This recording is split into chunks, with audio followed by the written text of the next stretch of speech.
Apple watch series 11 মার্কেটে আসার আগে এটার ক্লোন লঞ্চ হয়ে গেছে এবং এটা আমাদের হাতেও এখন আছে।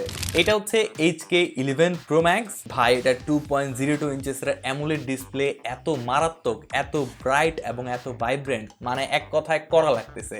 ডিসপ্লে কোয়ালিটি জাস্ট, আর অবভিয়াসলি এটা দিয়ে আপনি কল টল তো করতেই পারবেন। আপনার কিছু ছবি আপনি এই ওয়াচটার মধ্যে স্টোর করে রাখতে পারবেন, এবং শুধু ছবি না, আপনার কিছু গানও আপনি এই ওয়াচটার মধ্যে স্টোর করে রাখতে পারবেন। এটাতে ভয়েস রেকর্ডারও আছে, আপনি ভয়েস রেকর্ড করে স্পাইও করতে পারবেন। ওয়াচটার ইউআই অনেক বেশি স্মুথ, কোনো জার্কি আমি এখানে পাই নাই, একদম মাখনের মতো ছিল। করা অনেকগুলো ওয়াচ ফেস পেয়ে যাবেন এবং এটার মধ্যে অলওয়েজ অন ডিসপ্লে আছে, এইটা অনেক ধরনের। আপনার ফোনে আসা মেসেজগুলো আপনি ওয়াচ থেকেই দেখতে পারবেন, এবং এটার ভালো দিক হচ্ছে মেসেজগুলো একদম আইকন সহ আসে। Heart rate, blood oxygen monitoring এবং 170টারও বেশি স্পোর্টস মোডস এই ওয়াচটার মধ্যে আছে। এটার সাথে আপনি দুইটা স্ট্র্যাপ পেয়ে যাবেন, একটা হচ্ছে সিলিকন স্ট্র্যাপ এবং আরেকটা হচ্ছে কাপড়ের স্ট্র্যাপ, এবং দুইটাই কোয়াইট কমফোর্টেবল।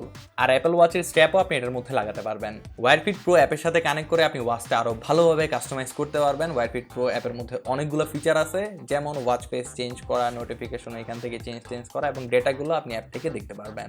আমি এটা থেকে 5 দিনের মতো ব্যাটারি ব্যাকআপ পেয়েছি, তবে আপনার ক্ষেত্রে ব্যাটারি ব্যাকআপটা একটু 19-20 হইতে পারে, আপনি ইউজেজের উপর ডিপেন্ড করে, বাট ব্যাটারি ব্যাকআপ অনেক ভালো। কারেন্টলি ওয়াচটা দুইটা কালারে পাওয়া যাচ্ছে, ব্ল্যাক এবং সিলভার। প্রাইসটা আপনারা স্ক্রিনে দেখতেই পাচ্ছেন। অর্ডার করতে চাইলে চলে যেতে হবে সেই সব বিডির ফেসবুক পেজে, অথবা ভিজিট করতে পারেন তাদের ওয়েবসাইট। আসসালামু আলাইকুম।